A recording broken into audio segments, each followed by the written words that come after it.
পৃথিবী কিভাবে সৃষ্টি হয়েছিল? কল্পনা করুন, একসময় কিছুই ছিল না। না ছিল এই আকাশ, না ছিল পৃথিবী, না সূর্য, না চাঁদ। চারদিকে শুধু ছিল অন্ধকার, নিস্তব্ধতা আর আল্লাহ সত্তা। হাদিসে এসেছে, আল্লাহ ছিলেন, তার আগে কিছুই ছিল না, আর তার আরশ ছিল পানির ওপর। সহিহ বুখারী। অর্থাৎ সৃষ্টি শুরুর পূর্বে ছিল শুধু পানি আর আল্লাহর আরশ। তারপর শুরু হলো সৃষ্টির মহাপরিকল্পনা। আল্লাহ বলেন, কাফিররা কি দেখে না যে আসমান সমূহ ও পৃথিবী একসাথে সংযুক্ত ছিল? তারপর আমি উভয়কে পৃথক করে দিলাম। সূরা আল আম্বিয়া 21:30। অর্থাৎ প্রথমে আকাশ ও পৃথিবী একসাথে ছিল, তারপর আল্লাহ তা আলাদা করে দিলেন। এরপর আল্লাহ সৃষ্টি করলেন পৃথিবী। কোরআনে এসেছে, তিনি পৃথিবী সৃষ্টি করেছেন 2 দিনে। সূরা ফুসসিলাত 41:9। পৃথিবী তখনও বাসযোগ্য ছিল না, ছিল উত্তপ্ত, অস্থির, দুলতে থাকা এক গোলক। তখন আল্লাহ স্থাপন করলেন পাহাড়। তিনি পৃথিবীতে সুদৃঢ় পর্বত স্থাপন করেছেন, যাতে তা তোমাদের নিয়ে দুলে না যায়। সূরা নাহাল 16:15। পাহাড় হয়ে গেল পৃথিবীর পেরেক, স্থিতিশীল হলো জমিন। তারপর আল্লাহ নির্ধারণ করলেন রিজিক, নদী, সাগর, মাটি, খনিজ, খাদ্য। তিনি এতে তার খাদ্য নির্ধারণ করেছেন। সূরা ফুসসিলাত 41:10।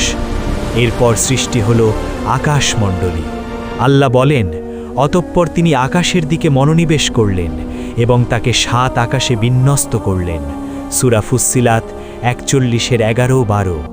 7 স্তরের আকাশ, তারকারাজি, নক্ষত্র, গ্যালাক্সি সব নিখুঁত ভারসাম্যে। আর পুরো সৃষ্টি সম্পন্ন হয় 6 দিনে। নিশ্চয়ই তোমাদের রব আল্লাহ, যিনি আসমানসমূহ ও পৃথিবী 6 দিনে সৃষ্টি করেছেন। সূরা আল আরাফ 7:54। এ 6 দিন দুনিয়ার দিনের মতো নাও হতে পারে, কারণ আল্লাহ সময় মানুষের মতো নয়। হাদিসে আরও বিস্তারিত এসেছে। সাহি মুসলিমে বর্ণিত, শনিবার মাটি সৃষ্টি, রবিবার পাহাড়, সোমবার গাছপালা, মঙ্গলবার কষ্টকর বস্তু, বুধবার আলো, বৃহস্পতিবার জীবজন্তু, শুক্রবার আদম আলাইহিসসালাম সৃষ্টি। শুক্রবার আসরের পর সৃষ্টি হলো মানবজাতির প্রথম পিতা আদম আলাইহিসসালাম। কিন্তু মনে রাখবেন, আল্লাহ চাইলে মুহূর্তেই সৃষ্টি করতে পারতেন। তিনি শুধু বলেন কুন ফায়াকুন, অর্থাৎ হও, আর তা হয়ে যায়।